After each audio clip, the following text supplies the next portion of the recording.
इस्लामाबाद और रावलपिंडी में पीटीआई का एहतजाज चल रहा है। ये पुरजोर एहतजाज पीटीआई का पिछले कई दिनों से जारी है, लेकिन एक बार फिर से इस्लामाबाद और रावलपिंडी में पीटीआई के कारकुनों की भारी तादाद दिखाई दे रही है और दोनों शहरों में दफा 144 का निफाज कर दिया गया है। दफा 144 नाफिज है, लेकिन उसके बावजूद भी भारी तादाद पीटीआई कारकुनों की है। आखिर क्यों पीटीआई कारकुनान लगातार सड़कों पर उतर कर एहतजाज कर रहे हैं? वजह है इमरान खान के हालत को लेकर कोई जानकारी, कोई अपडेट नया सामने नहीं आ रहा है, जिसकी वजह से ये तमाम पीटीआई कारकुन सड़कों पर उतर आए हैं। इमरान खान के साथ पीटीआई की क़यादत और अहले खाना की मुलाकात न होने के सबब पार्टी ने इस्लामाबाद हाई कोर्ट और रावलपिंडी की अडियाला जेल के बाहर एहतजाज किया। इसके रद्दे अमल में हुकूमत ने दफा 144 नाफिज कर दी है। इस्लामाबाद हाई कोर्ट के बाहर एहतजाज के लिए जमा हुए पीटीआई रहनुमा और कारकुनान वजीर आजम शहबाज शरीफ, बिलावल भुट्टो और आसिम मुनीर के खिलाफ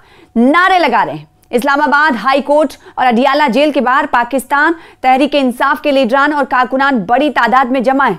पार्टी ने मंगल को एहतजाज की कॉल दी। दोनों शहरों में दफा 144, जैसे कि आपसे कुछ देर पहले हमने आपको कहा, और लगातार ये सवाल किया जा रहा है कि आखिर इमरान खान को आसमां जमी खा गई या आसमां निगल गया, क्योंकि उनके हवाले से उनकी हालत को लेकर, उनकी मौजूदा सूरत हाल को लेकर कोई जानकारी नहीं मिल पा रही। सिर्फ और सिर्फ अडियाला जेल ने पिछले दिनों हमने देखा था कि जब पीटीआई के कारकुनों की तरफ से, लीडरान की तरफ से बहुत ज़्यादा दबाव डाला गया, तब अडियाला जेल इंतजामिया की तरफ से एक स्टेटमेंट जारी किया गया था कि इमरान खान सही सलामत हैं और ठीक हैं।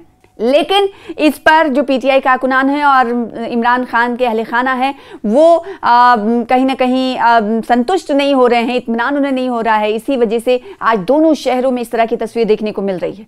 इस्लामाबाद हाई कोर्ट और रावलपिंडी की अडियाला जेल के बाहर इकट्ठा होने का ये फैसला ऐसे वक्त पर सामने आया है जब इन शहरों में अवामी इज्तिमात पर पाबंदी पहले से ही आयद है। इस्लामाबाद और रावलपिंडी में पहले से हुक्म इम्तना नाफिज है। किसी किस्म के जलसे, जुलूस और एहतजाज पर पाबंदी है। रावलपिंडी में 1 दिसंबर से 3 दिसंबर तक 3 रोज़ा 144 नाफिज कर दी गई, जबकि राजधानी इस्लामाबाद में दफा 144 नवंबर की 18 तारीख से नाफिज है और ये आइंदा साल 18 जनवरी तक नाफिज रहेगा। पीटीआई रहनुमा असद कैसर ने कहा है कि अपोजिशन के दोनों ऐवानों के अरकान पहले इस्लामाबाद हाई कोर्ट के बाहर एहतजाज कर रहे हैं और फिर अपना मुजाहरा अडियाला जेल तक लिए जाते हुए दिखाई दे रहे हैं। उनके मुताबिक एहतजाज का फैसला इसलिए किया गया है और इसलिए हम एहतजाज कर रहे हैं कि इस्लामाबाद हाई कोर्ट अपने अहकामात पर अमल दरामद नहीं कर सकी और अडियाला जेल इंतजामिया भी अदालती हुक्म पर अमल करने के लिए तैयार नहीं। गुज़िश्ता हफ्ते खैबर पख्तूनख्वा के वज़ीर आला ने 8वीं मरतबा मुलाकात से रोके जाने के बाद जेल के बाहर ही धरना दिया था। इसी तरह इमरान खान के अहले खाना को भी कई हफ्तों से उनसे मिलने की इजाज़त नहीं दी गई। उनकी सेहत के बारे में कयास आराइयाँ भी जारी। इमरान खान की सेहत के हवाले से खदशात साबिक़ वज़ीर आज़म इमरान खान के बेटे कासिम खान ने भी अपने वालिद की सेहत से मुताल्लिक़ खदशात का इजहार करते हुए कहा कि हुक्काम मुमकिना तौर पर कुछ छुपा रहे हैं, क्योंकि 3 हफ्तों से ज़्यादा अरसा गुजर जाने के बावजूद कोई ऐसा सबूत सामने नहीं आया है जिससे मालूम हो कि वो जिंदा है। कासिम खान ने एक खबर रसा इदारे से गुफ्तगू में कहा कि अदालती हुक्म के बावजूद हफ्तावार मुलाकातों की इजाज़त नहीं दी गई और ना ही कोई काबिल तस्दीक राबता हुआ है। कासिम ने एक तहरीरी बयान में कहा है कि ये ना जानना कि आपके वालिद महफूज हैं, ज़ख्मी हैं या जिंदा भी या नहीं, जहनी अजियत की एक शक्ल है।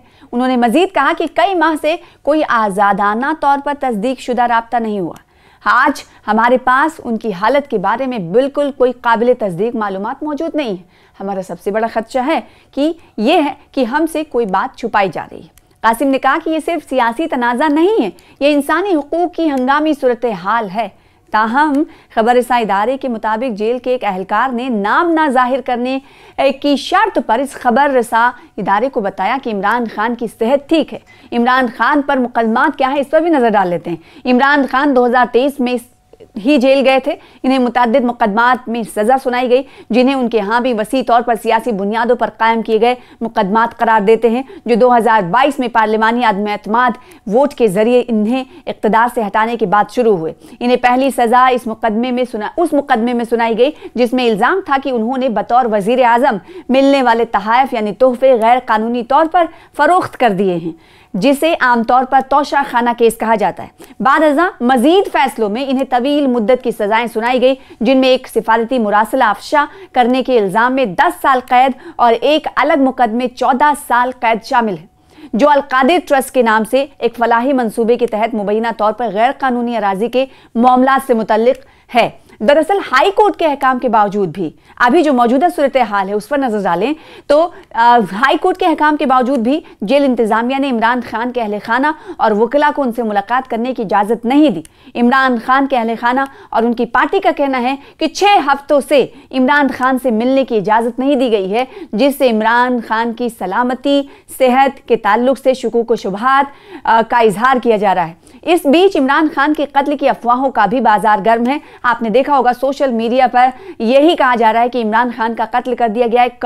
कहा जा सकता है कि बाजार पूरी तरीके से कत्ल की अफवाहों से गर्म है, जिस पर जेल इंतजामिया की तरफ से, अडियाला जेल की तरफ से स्टेटमेंट जारी कर कहा गया था कि ये सब अफवाह है और कुछ नहीं, सच्चाई इसमें नहीं है, हकीकत इसमें नहीं है। इमरान खान सही हैं, लेकिन महफूज हैं या नहीं है, कहां पर हैं, इसको लेकर जेल इंतजामिया की तरफ से कुछ तस्दीक नहीं की, जिसके बाद अहले खाना ने कहा कि वो और शक व शुबहात में मुब्तला हो रहे हैं, क्योंकि उनका ठिकाना नहीं बताया जा रहा है कि जहां वो बाहर एहतजाज कर रहे हैं क्या उसी जेल के अंदर वो मौजूद हैं या फिर उन्हें कहीं और शिफ्ट कर दिया गया है। इसी वजह से आज 2 शहरों में धारा 144 नाफिज कर दी गई है और बड़ी तादाद में ये पीटीआई के कारकुन अहकाम 144 के पहले ही जारी कर दिए गए थे, लेकिन 144 लागू होने के बावजूद भी ये तमाम पीटीआई अरकान दोनों शहरों में बड़ी तादाद में दिखाई दे रहे हैं। तो क्या ये दबाव शहबाज शरीफ सरकार पर डालेगा ये एहतजाज? इन कारकुनों की भारी तादाद को देखते हुए जो सियासी मुबस्सरीन हैं उनका ये कहना है कि क्या ये शहबाज शरीफ पर एक दबाव की शक्ल में सरकार इसे लेगी या नहीं, ये तो आने वाला वक्त ही बताएगा। लेकिन पीटीआई के कारकुनों की तरफ से लगातार खदशात का इजहार इमरान खान के हवाले से किया जा रहा है।